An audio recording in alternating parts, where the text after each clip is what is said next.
Buongiorno, benvenuti alla TG Sicilia, le principali notizie. È scontro sul video che riprende la giudice apostolico a una manifestazione contro Salvini. Il documento non è agli atti, si cerca chi l'ha fatto circolare. La Lega vuole le dimissioni del magistrato.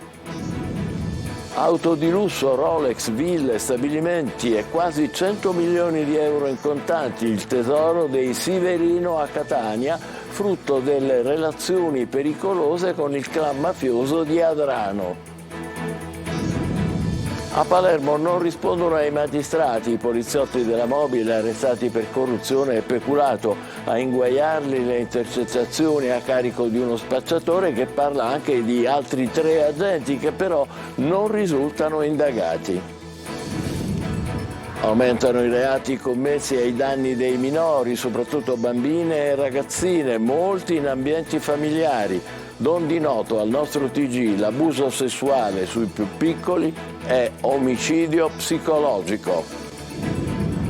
Palermo nella palude per i rifiuti e non solo, nelle aree della differenziata fioccano le multe per chi sgarra, ma nei cassonetti la raccolta viene a singhiozzo e i residenti esasperati danno i rifiuti alle fiamme. A Catania nascerà un nuovo centro culturale, l'annuncio del ministro Sangiuliano al convegno nazionale di Fratelli d'Italia in corso a Brucoli.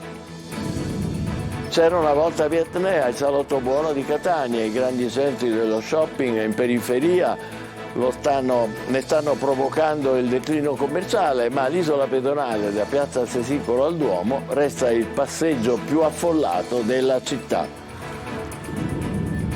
Calcio, anche il presidente Pelligra domani allo stadio per la partita fra il Catania e il Latina. Il Messina, sul neutro di Potenza, affronta il Sorrento.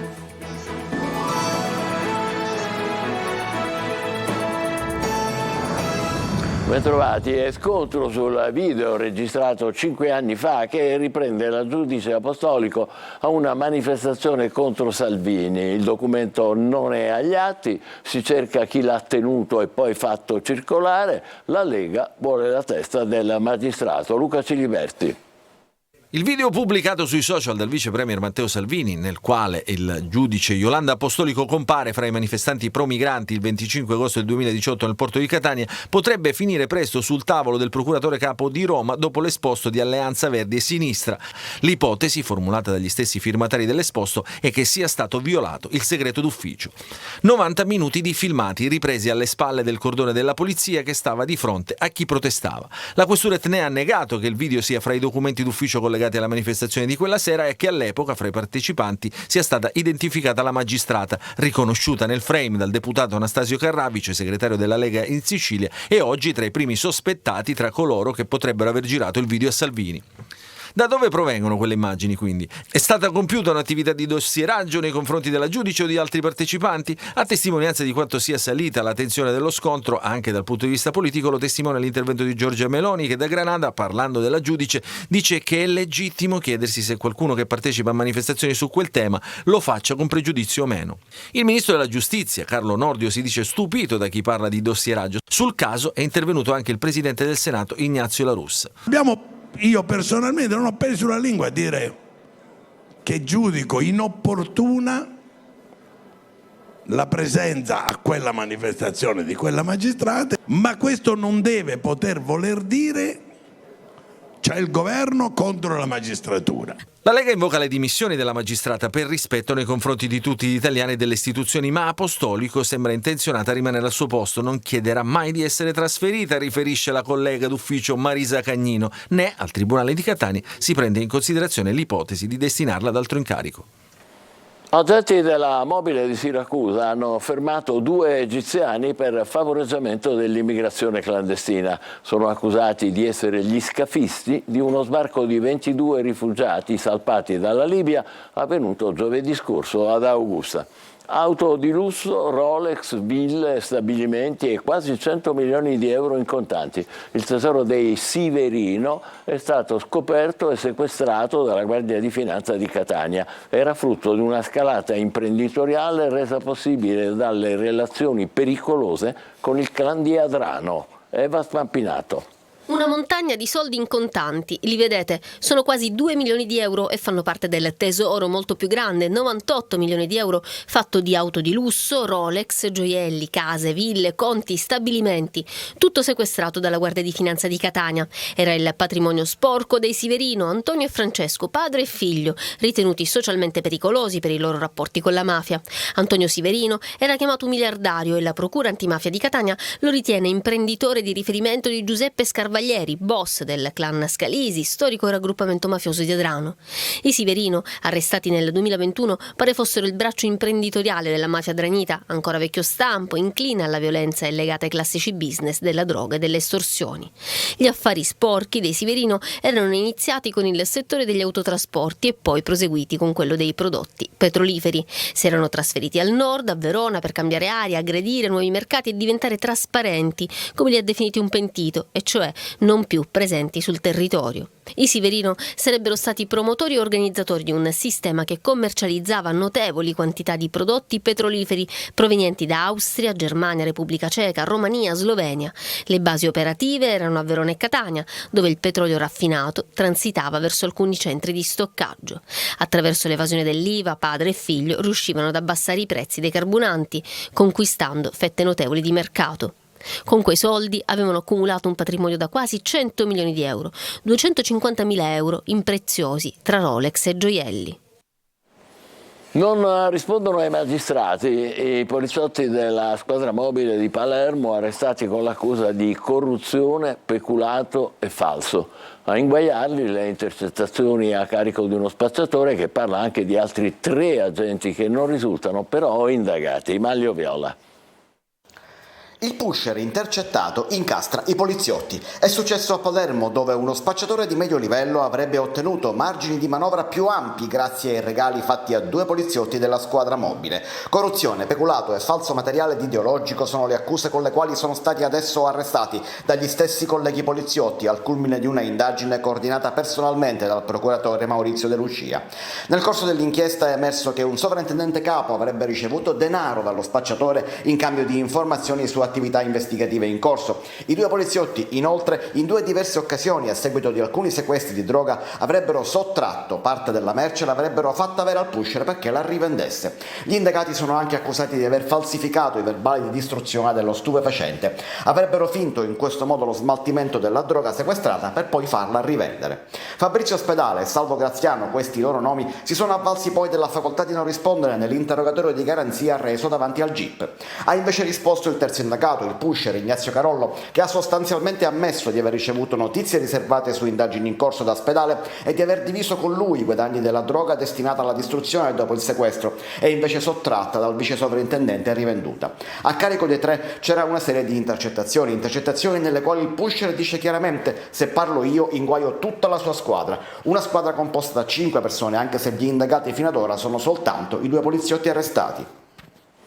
Una ragazzina vede il padre picchiare ripetutamente la madre e chiama il 112. Sul posto arrivano i carabinieri che arrestano l'uomo, un 44enne disoccupato, per maltrattamenti in famiglia, con l'aggravante appunto di avere commesso il reato in presenza delle 2 figlie minori. È accaduto in una località in provincia di Catania. L'uomo picchiava la moglie, secondo l'accusa, perché gli negava dei soldi. Un pensionato 68enne è finito in carcere per stalking a Capaci. È stata la donna a denunciare l'ex compagno che la perseguitava, rendendole la vita impossibile. Scattato il codice rosso, i carabinieri hanno sorpreso l'uomo in flagranza mentre aggrediva la vittima e lo hanno arrestato. Aumentano i reati commessi ai danni dei minori, tra le vittime soprattutto bambine e ragazzine. Molti i casi che avvengono in ambiente familiare. Il presidente di Meter, Don Di Noto, al nostro TG: l'abuso sessuale sui piccoli è omicidio psicologico. Francesco Aloi.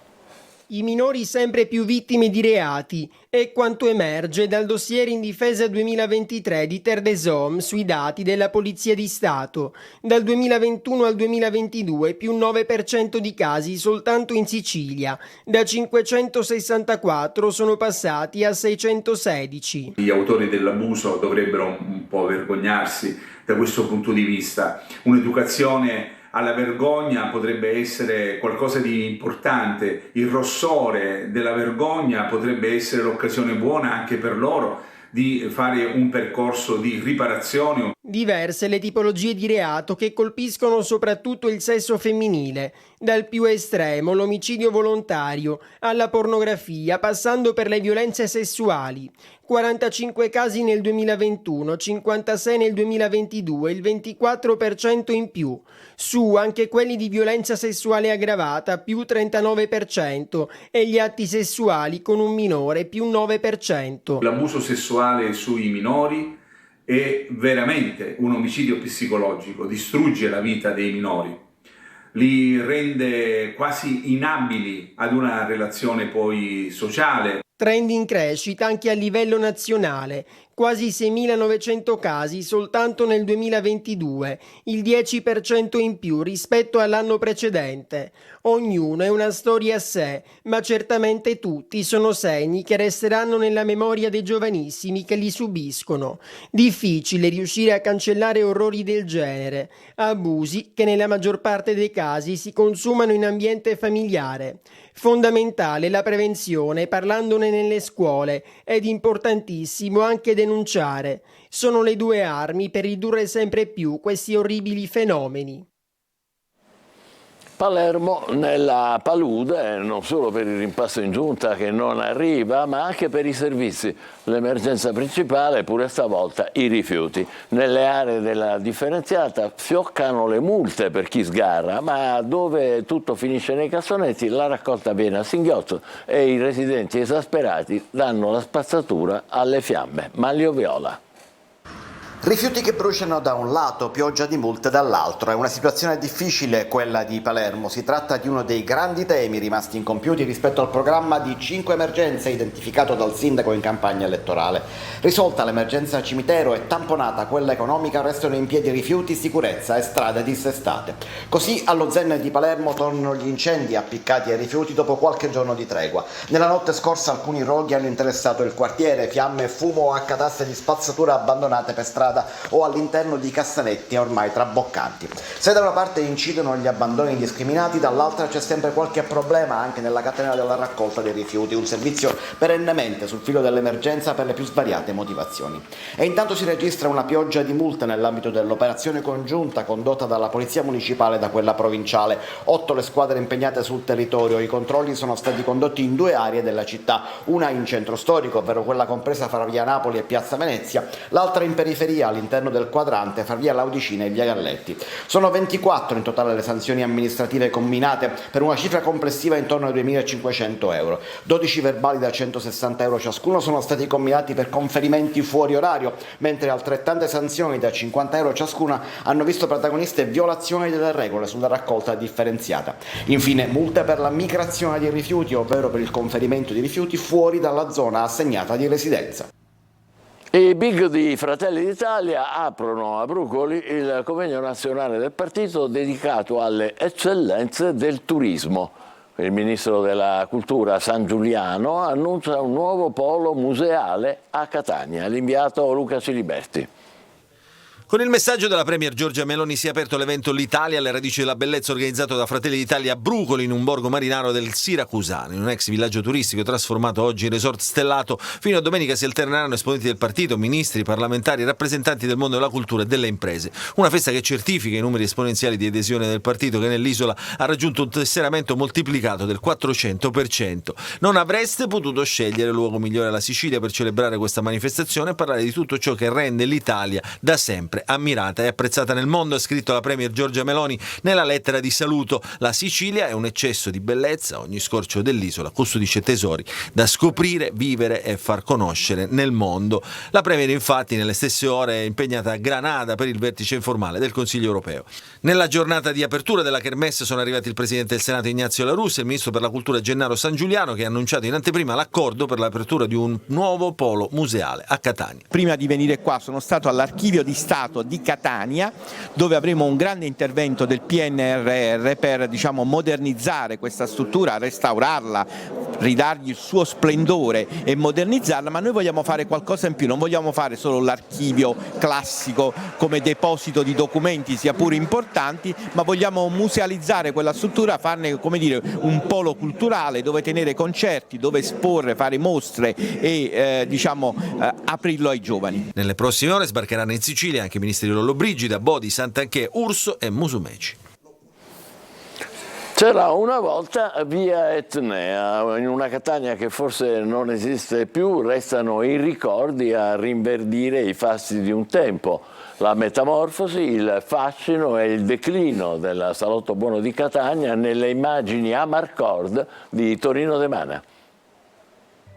Una storia lunga almeno 300 anni, durante i quali è cambiata, ha mutato aspetto, è stata sventrata da bombe e terremoti, si è rialzata e ricaduta, ma ha sempre conservato il suo fascino. Parlare con un catanese di via Etnea è come aprire uno scrigno, un angolo dei ricordi più o meno sbiaditi, comunque indimenticabili. Per molti non è una strada ma un teatro all'aperto nella città più teatrale d'Italia, dove grandi e piccoli, ricchi e poveri si sono sempre ritrovati per una semplice passeggiata, per un acquisto importante o per cercare qualcosa che altrove non si trovava. Ricordo Pavia, ricordo Mimmo Consoli, ricordo Caffish che nel 2000 chiuse.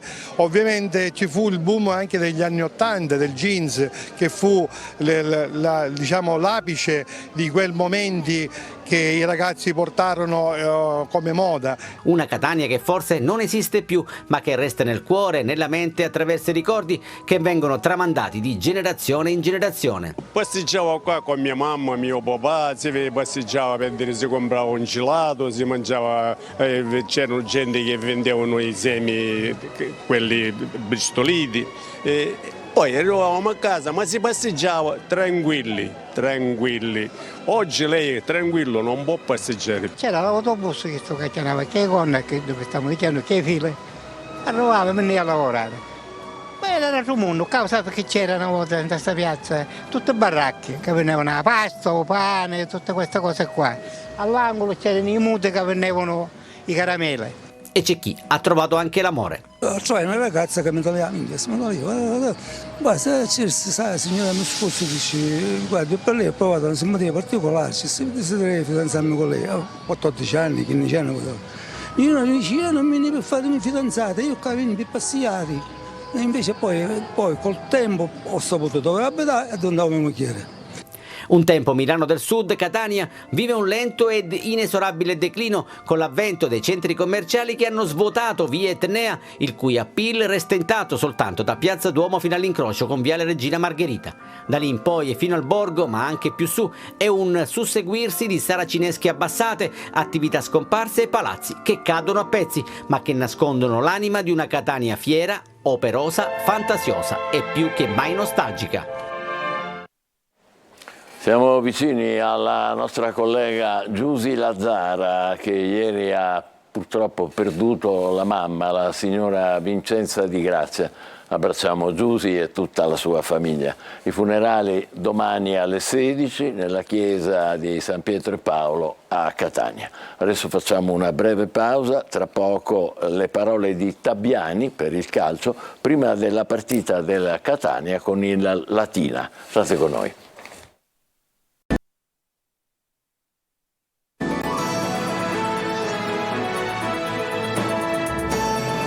Riprendiamo il TG con il calcio. Il Catania domani affronta in casa il Latina dopo le vittorie di Caserta e in Coppa con il Messina. Gli Etnei cercano il tris. Tabiani farà affidamento sullo stesso 11 di domenica scorsa con Marsura al posto di Bocic. Al Massimino ci sarà anche Pelligra. Marco Carli. Catania Latina con Pelligra allo stadio. Il presidente rossazzurro annuncia la sua presenza ringraziando i tifosi che hanno sottoscritto in totale quasi 14.000 abbonamenti. Uno splendido esempio di partecipazione, dice Pelligra, ed in effetti il dato numerico colloca la tifoseria etnea immediatamente alle spalle delle big di Serie A.